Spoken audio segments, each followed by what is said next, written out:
The Mojave Desert, California, 1947. George Van Tassel, an aeronautical engineer, test pilot, author, inventor, researcher, and charismatic spiritual seeker, leaves the Southern California aerospace industry and moves to a sacred Native American Indian site at Giant Rock near Landers, California. Van Tassel, a Howard Hughes associate, begins holding weekly meditations in the 400-square-foot room under Giant Rock. In August of 1953, Van Tassel claims he is visited by an extraterrestrial named Solganda, who gives him plans and ideas for building the Integratron, a machine that can harness the electromagnetic and spiritual energy of planet Earth for time travel and to rejuvenate humans and extend their lives to reach greater heights of human potential and spiritual growth. Where did this formula come from? I love that Scotch accent.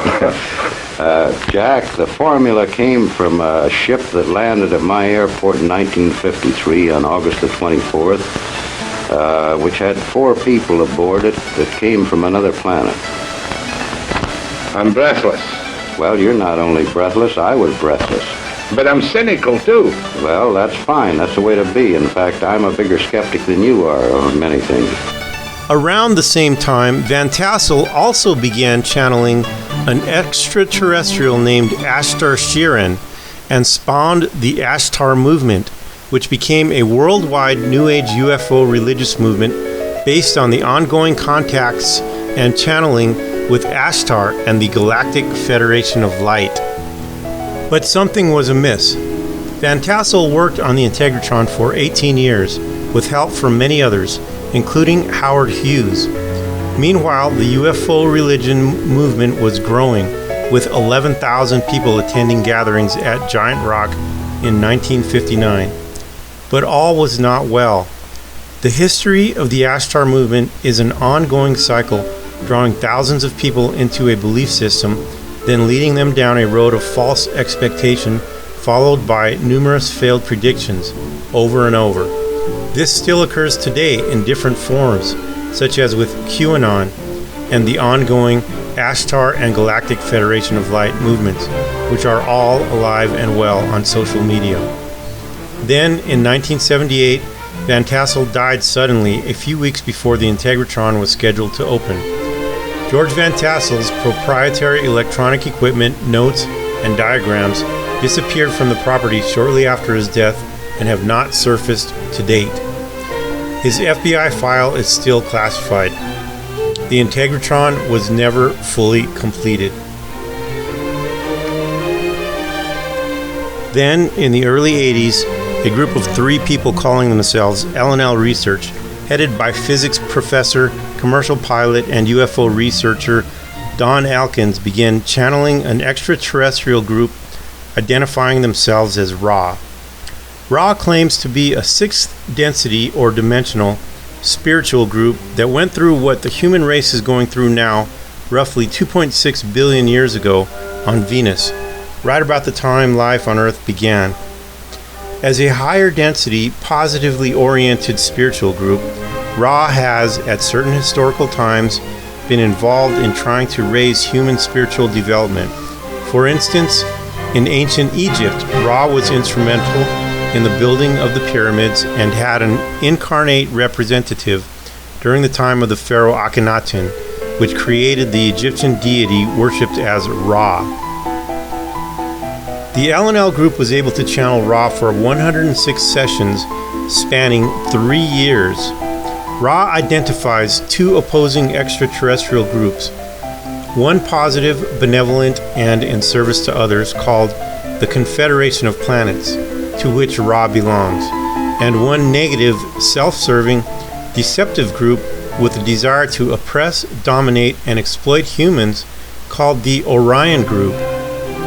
When asked where George Van Tassel got his information on how to build the Integratron, the group known as Ra replied by saying that there were 2 contacts which gave Van Tassel this information. One was from the Confederation. The second was from the Orion Group. the Confederation decided to have no further contact with Van Tassel due to the alteration of his thought patterns by the Orion group.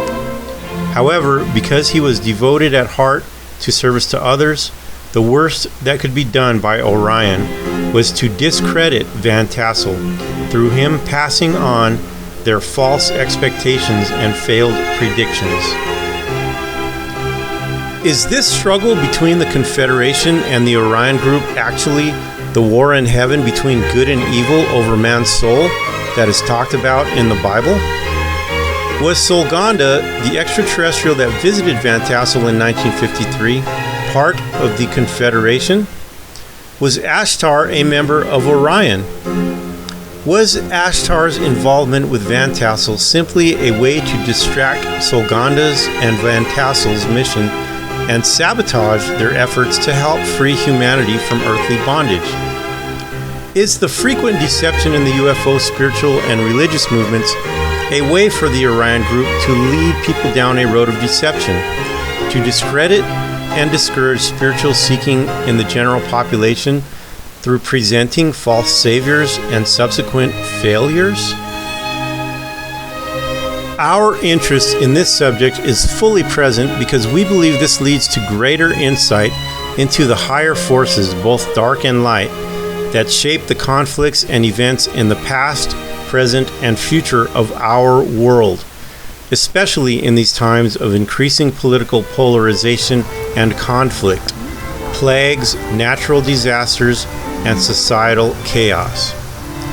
These are questions that will lead to a greater understanding of the forces at work driving the ongoing history and future of humanity, and especially at this critical time of change in our world.